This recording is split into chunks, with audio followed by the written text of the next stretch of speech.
It was a very moving scene. It makes me cry to remember it. But I was able to assure her that someone would always be there for her granddaughter. I couldn't promise to always be there. Right. I couldn't promise that the group home staff would always be there. I couldn't promise that any certain person, and she had no one else with flesh on. Right. But I could say the church will always be there. Welcome to Breaking Bread, the podcast brought to you by Apostolic Christian Counseling and Family Services. It's wonderful to have you along. Today we're going to air the second part of a conversation that I had with Randy and Evie Mogler concerning the challenging yet beautiful world of those with special needs and handicaps.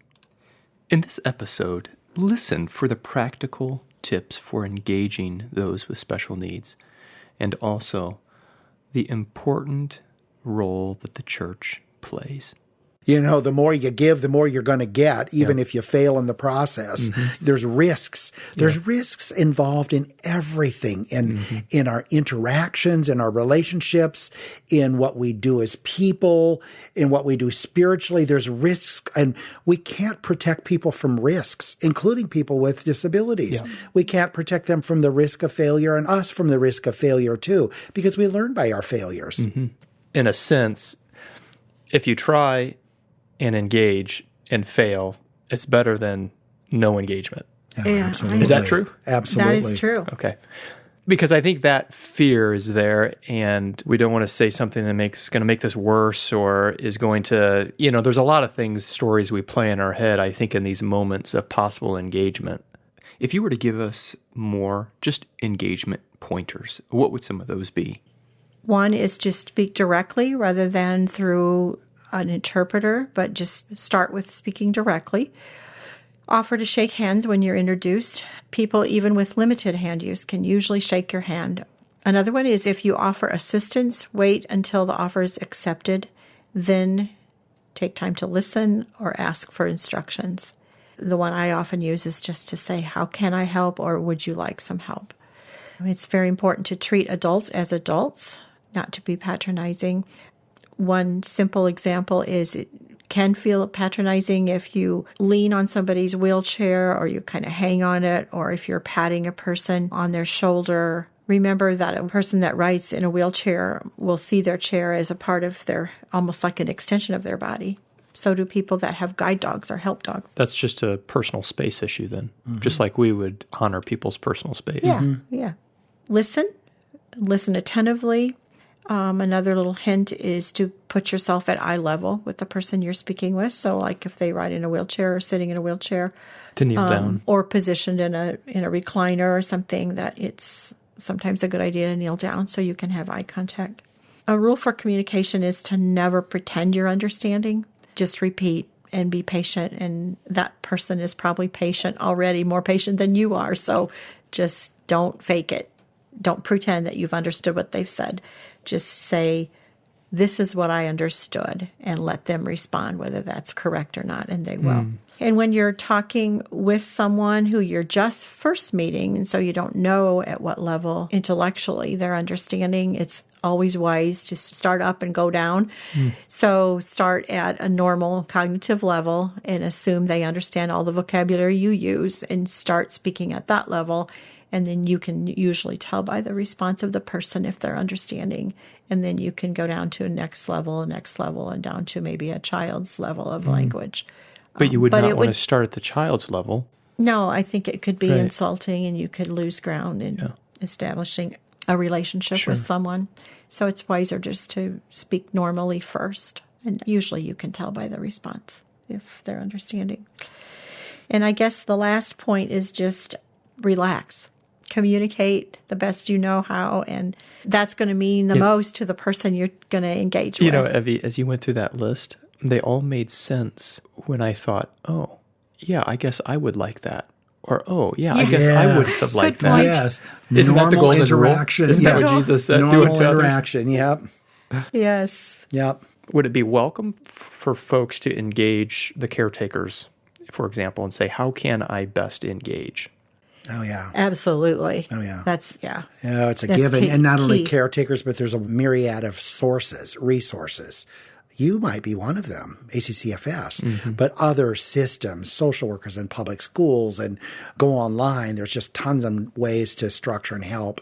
To your point, we're no in lack of resources. No. We can find the answers to these pretty quickly anymore, and it's really Yes. incumbent upon us to do a bit of research maybe. Yeah, I think so. I think also remembering the person part of this. You're not going to be totally successful. None of us are in anything we ever do totally successful. It's developmental. And don't forget your sense of humor. Well, let me place my finger on, I think what's important here is we're talking about really kind of educating. It's really what you're saying, educating those that don't have that firsthand experience. And that's really important, is it? I think there's maybe a presupposition or a basic axiom that says that if you don't know, you're going to probably come to some wrong conclusions about things. I think that's basic, right? So for example, if I don't know the issue with this individual, I might come to some wrong conclusions about how that person is being parented. Does that make sense? If I don't understand the uniqueness of the special need, I might come to wrong conclusions about why they did what they just did. Does that make sense? Yes. And those preconceived conclusions that go on in our mind influence us. What I hear you're saying, Randy, is it's incumbent upon us to be educated in a way so that we make the right conclusions. And that comes with information. It comes with exposure. It comes, in this case, maybe a presentation. But as you've already said, it can come with a Google search as well. Yes. There's a lot of resources Professionals, other families. Yeah, I think that's a really important point, Matt, because, you know, when you are confronted with a little baby or a child, and now you know your child has a health issue or has a diagnosis, to know that you're not in it alone, that there's a ton of people there to help. It could be other parents. Let's now talk about supporting parents. I'd like you to speak to parents, Evie. No doubt you've done this many times. Parents know better than anyone else their child. And parents can be educated. Parents need to be encouraged. But they most of all need to be listened to. And if I have regrets, which we all do, I think there were times when I felt like I had to find answers. And I had to think of the right, when I was teaching, I had to think of the right IEP goal for the year. You know, and when I was a case manager, I had to think of the right approach and the right Accommodation. the way to fix, like Randy was saying earlier, fix that behavior and have it be successful. And that was my role all through those years of serving in that way. But also, those things are all part of the system, but there never was a lot of time to just listen. And so it just occurs to me as we're talking this afternoon that maybe the church can step up to the plate more in this area. But parents need to be listened to. Just like Randy was saying earlier about any burden that comes into any of our lives. Yeah. What do we need? We need someone to listen and someone to care, someone to come alongside. Yeah. And that's what parents with kids with special needs need and benefit from. Yeah. Oh, yeah, that's so true. And we all do need to come alongside. I think there's a couple bullet points with my experience with parents over the years that might be worth mentioning. One is when the diagnosis is realized or the situation is realized, there's a grieving process often, not always, but often. So there's anger, denial, bargaining, getting to the point of acceptance that comes and goes. It's the grief process. Yes. You're grieving a broken dream. You're grieving something different. For sure. Something different is going to occur. You can realize that there will be a new normal that will occur at some point, and there is a new normal, and it can be very good and very beautiful. But getting there, it's at that point grieving occurs. Another thing I think is that parents, sometimes spouses, have different perspectives, and that can be pretty challenging. One person might be able to relate to the child better than the other in certain times and vice versa. They might have a different perspective on goals or where to do, or they're on different levels or different people. And let me accent this, Randy. There's more decisions to be made. There are. Per individual. There are. There are more decisions to be made. There are. And a husband and wife have more responsibility in those decisions. Yeah. Yes. It tees up conflict. It tees up difference of opinion. Yes. It's true. And so the supports that are available for family counseling, it shouldn't be seen as a bad thing. Sometimes a professional can offer a listening ear and help tease through some of those issues, because what you say is very accurate. The pressure on a marriage is multiplied when it comes to having a child. It depends on the level and the kind of child we're talking about, the diagnosis, but multiply the pressures on that marriage. And then to speak to that in terms of the pressures on the marriage, another bullet point I thought about was the function of the family. So the husband and wife's relationship needs to be nurtured, as well as the other children, the siblings involved. Very critical. And it's not all perfect, and it doesn't all just come about. It's developmental too, but there are ways and interventions to do both. So the nurturing your marriage, like everyone suggests, having a date night if that's what you're interested in, or a time to talk with just you two, and sometimes talking not about the child. That can be made more difficult. Yes. To find a babysitter that can handle the demands. And so that's the other level, to find the supports around you who can step up to the plate. And there are people and are ways in most cases that will be able to provide babysitting services, even if it's for an hour and a cup of coffee, rather than a whole evening or a weekend. Sometimes it could be either of those as well. But there could be support people, and that's where the church can step up. You don't have to be perfect. You know what to do if somebody hurts themselves. You know how to call 911. Yeah. You know where they're going to be. You can call if some weird thing happens, but most likely a parent, both parents would know how to structure that if they're gone for an hour. What an amazing way to bless a family. What amazing way. In a couple, in the whole situation can be blessed in a way to help. Yeah. And so even, I'll guarantee if you think you're giving, you'll receive. Yes. There you go. Thanks. Like we said earlier. Yeah. There should be an opportunity for that because of the extra stress that's there on that marriage. Then the other thing is the children, the siblings, and I don't know if I have good suggestions or not, but, find ways to identify the specialness of each child, and even ways to encourage the child without a disability, like Evie's mom did. She sat with her on the piano bench and said, "We're going to expect all of you," well, there were 4 other girls. Right. There were 4 other girls to be involved here, but she sat with Evie individually. I always admired her too for interrupting there, but for individually telling us. I don't think my mom read any book about how to do all this. Yeah. I think God just gave her wisdom, and Dad encouraging her. She communicated more about it than Dad did, but she didn't have a family meeting, where they told us all together. She individualized it. That is a critical crossroad that every parent has to cross. When do I tell the siblings? Mm-hmm. And I think you're absolutely right. It's all individual. Mm-hmm. It's got to be at the right time. But anyway, I appreciate you sharing that. And then depending on the disability, that becomes a little tricky. Yes. In the sense of some siblings have already put it together that something isn't, if that disability is real outward. If the disability is not as obvious to, suppose, a younger sibling or whatever, it just adds the flow of family life. As we've already said, this is a very many complex. Levels, the flow of family life is definitely altered if there's a significant challenge. Yeah. I mean, the person needs total care. They need total care. It'll be really obvious no matter what age, almost. Maybe more sensitivity for the less obvious challenge, but those that are there, those on the autism spectrum that have, Asperger's type syndrome, people that are able and verbal and bright and focused on certain things and able to communicate completely different than somebody who is physically challenged, who needs to be lifted from wheelchair to chair at the table or a bed or whatever. I want to shade a reality here and then ask for your comment. Again, speaking to parents, the future is a major fear. I can see today, right? We can see today, maybe they're in our care and I'm strong enough, but then you quickly, your child should outlast you. And that future look requires a community, doesn't it? Absolutely. You no doubt intersected with parents at Life Point at this critical moment of a trust realized that's very significant and goes unnoticed by most people. Yeah, I was there. Each of us were there many days when parents would leave and their child grown child, adult now, was left in our care. And it's not without tears. There's always tears.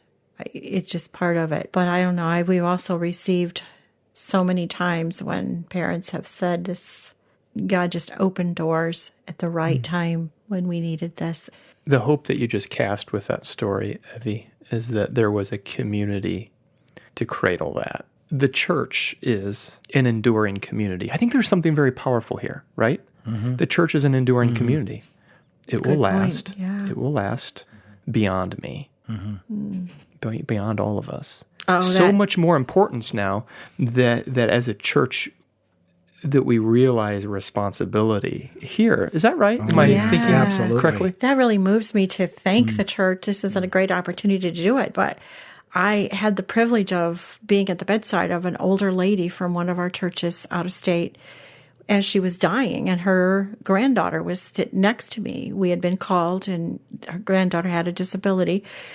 And the granddaughter had always wanted to be there when her grandma died because her grandma was her primary caregiver. Well, God answered her prayers, and we made it there in time. And so we were sitting there, and this woman was just ready to go into eternity, but she was conscious enough to know that her granddaughter had arrived. So I was able to help the granddaughter say goodbye, and then it was a very moving scene. It makes me cry to remember it, but I was able to assure her that someone would always be there for her granddaughter. I couldn't promise to always be there. Right. I couldn't promise that the group home staff would always be there. Right. I couldn't promise that any certain person, and she had no one else with flesh on. Right. But I could say the church will always be there. The church will take care of her. That's there right. will always be someone to take care of her. And Christ said the gates of hell cannot prevail against the church. Yeah, that's the assurance that you're able to stand on. That's so profound. That's really said. a good example, Evie, of how God provides through the church. What you're talking about with the future is a myriad of questions and fears and needs. It's just not one thing. It might not be residential placement, but it might be just success of that person in normal life. You know, will they get married? Will they have children? Are they able? Where will they live? What supports will they need? Or do they need institutional placement, meaning residential placement? Will they have friends? Will they have friends, social life? Who will interact? How will they know how to interact? All those questions are real questions. We're thankful that the church is rising to the occasion. I think one reality, a hard reality, speaking for parents, there's only new phases. The challenges don't go away, but they change. From one stage of life to another stage of life. There is a reality, I think, of the special needs world that is that way. I would imagine, Evie, that you would be able to see that more than most. And my dad, too. The day the doctor read his chest x-ray, the doctor said to me, your dad only has about a day left. Doctor left. And I went in the room. The first thing my dad said, he looked at me and said, take care of Karen. And I said, I will, Dad. And how old was your dad? 93. So his parenting was as vivid as a 93-year-old. God was right there to comfort him and comfort me. It was for Karen, though, too, on her end. I picked her up after she was told. She comes walking in with boots on, with her Mickey Mouse pajamas, knelt down by the bed, which had been lowered at that point, put her hands on his chest and said, Dear God, I do love my dad. In Jesus' name, amen. So powerful, profound, just profound. I think I know the answer to this, but I'd like you just to say it. Have you seen deep and common faith among the challenged? Oh, yes. Okay. That's incredibly life-giving, right? And faith is, by definition, without sense, our senses. Without sight, without smell, without touch, without taste. Faith, when you get to the ground floor, is a belief and trust in Jesus when things simply don't add. You can make the case pretty quickly that faith among these precious souls is faith indeed. Sometimes I shudder to think what my faith is resting on. Is it my health? Is it my relationship with my wife? You have individuals that wonderfully display that faith in Christ, which is so deep. The eternal perspective. There's a gentleman who doesn't mind me sharing this, who lives at Life Points at Timber Ridge, who has an unusual diagnosis. His diagnosis looks like cerebral palsy. So he sits in a wheelchair. His body is quite twisted. His back is contractured, where if you'd look at his back, it's just twisted. He's very bright. He has compromised speech because his muscles are involved with this disability. But he's a guy who's so spiritual that he likes to have Bible studies. And he actually leads a monthly Bible study for residents. I would always sit in on those studies because everybody that came in a wheelchair. There's one lady that would come in, could only move her head just a tiny bit, a degree to the right, but nothing else. No verbal ability, could blink her eyes, but absolutely no other movement with CP. And so the scene was interesting. These folks, probably close to 10 folks there. And then this gentleman would lead into a Bible study. He'd always come in with a scripture or something to do. And it was about 10 years ago now. He rolled into this Bible study in May, and he's said, I want to talk about the suffering of Jesus, and it was even worse than that. But I know him, so I can translate what he is saying. And then he kept saying, I want to talk about the suffering of Jesus. He started out, he went to the Gethsemane, and he talked about the awfulness of the blood coming down. And this was all in the CP type speech, the awfulness of this. And he went on and on. The chains and the whips and dragging through the Kidron Valley. I'm thinking, my word, he knows everything. Not only that, but he's really graphic. And he gets to this trial, and they were falsely accused. And we know the story, but he plays it out, the whole deal. And he was carrying the cross, and he fell, and there was mud and spit in his face. And they looked at him, and couldn't even tell he was a person. And they got there, and then he gets him all right to the cross, and he can't move his arms out to make how Jesus may have had to have his arms stretched out. He couldn't do that. But you get the picture, and he's like, and they nailed him, and every nail's like, by that time, was like, just get this over with. Because it's like, the nail in one hand, the other, and the feet. And so we're waiting for all of this suffering to end. And he said, and he was nailed, and then he died. And he just stopped talking. And the silence was not golden. It was uncomfortable or confusing. And then he said something very powerful. He said, if he could do that, we could do this. If he could do that, we could do this. Oh, that's deep. That means the God of the universe, with the stars and the moon in space, if he could set himself aside and die that cruel death, that I can do this. If he could do that, I could do this. Everybody has a this. Yeah. Somebody's this is now having a child with a disability. Somebody out there. That's your this. If he could do that, we could do this. And that's from the mouth of a person with a disability. Do you ask, what kind of things does a person with disability give their world? Well, that's one he gave me. Yeah. We're friends yet. Yes. I love seeing him. We talk. And not just about deep things, sometimes about goofy things. Don't you think it kind of dispels the myth, too, that all people with handicaps are happy all the time? Mm-hmm. Yeah. I mean, we'd like to believe that, but it's just a myth. It's not true.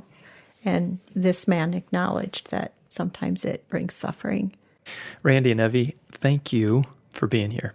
I've wanted to do this topic for some time, but in my mind, it could never be good enough. And I think that because of the nature of this issue, the multi-layers, as you've already, I think, so well expressed, the unique experiences that people, both with special needs have, those who care for special needs have, they're so unique. But I feel like today we've been treated to a wonderful 101, leaving lots of things unsaid, leaving lots of stones unturned. But thank you for sharing from your experience and expertise. It's our pleasure. Yeah, thanks for inviting us. And to our friends, thanks for being with us here today. Again, we trust and pray that what's been shared is helpful, perhaps gives voice to realities that you well experience. Life Points is a wonderful resource, right? Anybody with questions could go to their website and I'm assuming Google Life Points and something will surface, and with links aclifepoints.org to learn. So thanks for being here.